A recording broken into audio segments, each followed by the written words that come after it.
Hello বন্ধুরা, সঙ্গীতার দুনিয়া রান্নাবান্নাতে তোমাদের সবাইকে স্বাগত।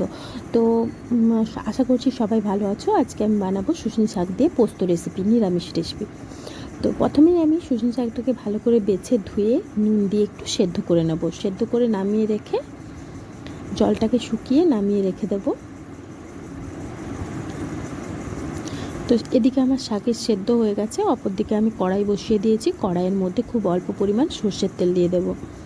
সর্ষের তেলের মধ্যে একটা শুকনো লঙ্কা ফোড়ন আর কয়েকটা গোটা জিরে দিয়ে একটু নেড়ে চেড়ে নেব। এরপর আমি শাকটা যেটা সেদ্ধ করে রেখেছিলাম ওই শাকটা দিয়ে একটু ভেজে নেব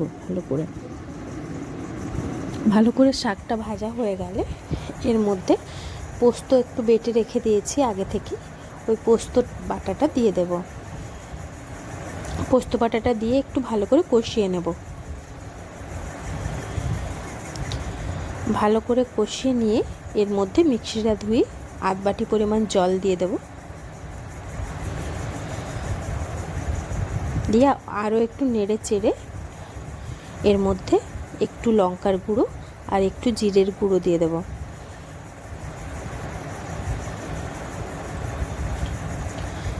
দেওয়া হয়ে গেলে এরপর আমি আরও একটু নেড়ে চেড়ে একদম শুকনো শুকনো করে নেব, তাহলেই রেডি হয়ে যাবে শাকের পোস্ত।